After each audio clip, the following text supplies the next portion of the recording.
Ji Yun mengayunkan dua tinjunya dengan marah, tapi sama sekali. Tidak ada gunanya sama sekali. Sosok keduanya telah menghilang, dan dua pukulan Ji Yun baru saja mengudara. Sialan, kita semua tertipu, para pembudidaya setan ini benar-benar menjijikkan. Waklan menggertakkan giginya dan mengutuk dengan marah. Jangan mengacaukan dirimu, lihat apakah kamu benar-benar tidak bisa keluar. Setelah Chen Ping selesai berbicara, dia memimpin semua orang keluar dari istana. Tanda seru. Tapi saat ini, ke arah pintu masuk gua ketika mereka datang, penghalang aura samar menghalangi jalan semua orang. Tanda seru. Setelah beberapa orang membombardir tanpa pandang bulu, penghalang aura masih utuh. Sepertinya orang yang memasang penghalang aura ini jauh lebih kuat dari kekuatan mereka. Melihat pemandangan ini, beberapa orang sedikit putus asa.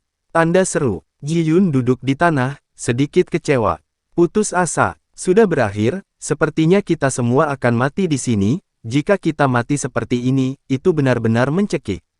Lagi pula, Ji Yun tidak ingin mati, sekte Fei Tian mereka masih ada.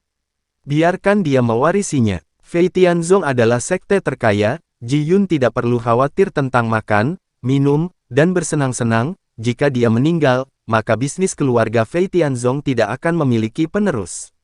Wagang juga terlihat dekaden saat ini. Awalnya dia ingin mencari harta karun dan merevitalisasi klan pemurnian tubuh kuno, tetapi sekarang dia langsung terjebak di sini. Aku perlahan-lahan sekarat di sini. Jangan seperti ini, semangatlah, mungkin kita punya cara untuk kabur. Liu Ruyan menghibur semua orang. Bagaimana cara melarikan diri? Jelas bahwa pihak lain telah merencanakannya sejak lama, dan kita tidak memiliki kesempatan sama sekali. Ji Yun memiliki ekspresi kesal di wajahnya sekarang. Jika dia tahu sebelumnya, dia tidak akan datang mencari harta karun. Sekte Fei Tian mereka tidak kekurangan uang, tidak bisakah mereka menjalani kehidupan yang baik sebagai tuan tertua mereka? Terjebak di sini sekarang. Tenang, ayo cari cara untuk menyelamatkan yang lain. Ketika ada lebih banyak orang, mungkin ada cara lain. Chen Ping berbalik dan kembali ke istana. Saat ini, Gao Qiji masih berada di puncak istana. Old Sun dan yang lainnya menjaga kristal es, dengan mata sedikit tertutup. Sepertinya menikmati diri mereka sendiri, tetapi sebenarnya mereka kesadaran masih dikonsumsi secara perlahan. Dan di dalam 5 peti mati es itu, jejak darah mulai menggeliat lagi, jika Chen Ping dan yang lainnya. Jangan selamatkan orang-orang ini. Juga akan ada darah monster es raksasa yang mengalir ke polanya. Di antara, Chen Ping mengeluarkan pedang pembunuh naga, dan kemudian dia melihat Gao Qiji menyerap kristal es, lalu menebasnya dengan pedang. Tapi saat dia memotongnya dengan pedang, kristal es itu tidak rusak sama sekali. Gao Qiji masih memiliki ekspresi kenikmatan, menekan kristal es dengan erat dengan satu tangan, menyerap energi kristal es. Chen Ping sedikit mengernyit, kekuatan pedangnya cukup untuk mengguncang langit, tapi dia tidak bisa mengenainya. Pecahkan kristal es kecil. Kristal es ini terlalu keras. Tidak mau menyerah, Chen Ping mengayunkan pedangnya lagi.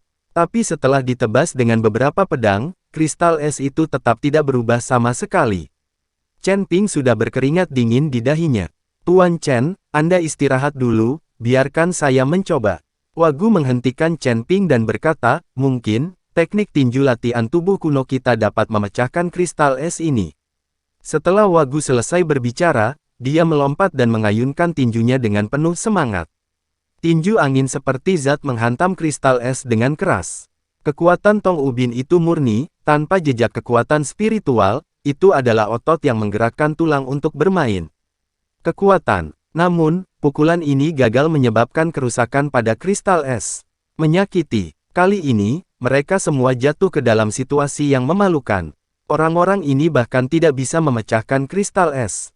Bagaimana orang-orang ini bisa diselamatkan? Untuk sesaat, semua orang terdiam. Tanda seru. Dan pada saat ini, Ziyan berbicara, menghadap Chen Ping berkata, Tuan Chen, karena kristal es ini dapat menyerap kesadaran spiritual orang, Anda dapat menggunakan kesadaran spiritual yang kuat untuk memblokir penyerapan, dan orang-orang ini secara alami akan bangun. Ketika Chen Ping mendengarnya, dia tiba-tiba mengerti, dan langsung mengerti apa yang harus dilakukan.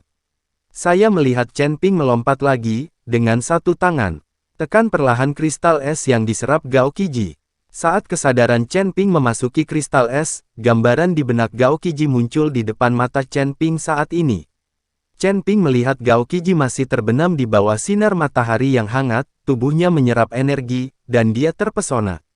Tetapi dia tidak tahu bahwa di lingkungan yang sangat nyaman inilah kesadarannya tersedot sedikit demi sedikit. Mengandalkan lautan kesadarannya yang besar, kekuatan kesadaran Chen Ping yang tak ada habisnya mulai menghantam kristal es seperti gelombang laut yang ganas. Gao Qiji awalnya terbenam di bawah sinar matahari. Tapi dia langsung terbangun oleh ombak laut yang ganas. Setelah memblokir hubungan antara Gao Qiji dan Bingjing, Chen Ping dengan cepat menarik kesadarannya. Apa yang terjadi di sini? Mengapa kamu mengganggu kultivasi saya? Gao Qiji bertanya tanpa mengetahui alasannya. Aku tidak mengganggumu, kamu akan segera. Mayat hidup tanpa berpikir, kata Chen Ping. Bagaimana mungkin, aku merasa tubuhku penuh. Mendapatkan kekuatan. Gao Qiji mengepalkan tinjunya dan berkata, bagikan kesadaran spiritualmu dan lihat, kata Chen Ping. Setelah Gao Qiji mendengar ini, dia segera memancarkan kesadaran ilahi di lautan kesadaran, tetapi saat dia memancarkan kesadaran ilahi, Gao Qiji tiba-tiba berteriak, lalu mengerutkan kening. Kerut kencang, apa yang terjadi di sini? Mengapa saya mengirim kesadaran spiritual? Mengapa Anda mengalami sakit kepala yang membelah? Tampaknya kekuatan kesadaran spiritual saya telah banyak melemah, kata Gao Qiji dengan wajah bingung. Sekarang kamu tahu mengapa aku memblokir kultivasimu. Ayo istirahat yang baik. Setelah Chen Ping selesai berbicara, dia mulai membantu orang lain. Faktanya, Chen Ping dapat sepenuhnya mengabaikan orang lain, tetapi sekarang mereka semua terjebak di sini. Seekor belalang dengan seutas tali, selamatkan satu orang lagi, lebih banyak kekuatan. Segera, Chen Ping menggunakan kekuatan spiritualnya yang besar untuk menyelamatkan semua orang. Hanya saja orang-orang ini tidak menerimanya, dan mereka semua menyalahkan Chen Ping. Adik kecil, mengapa kamu melakukan ini? Kami berlatih dengan baik, mengapa kamu mengganggu kami?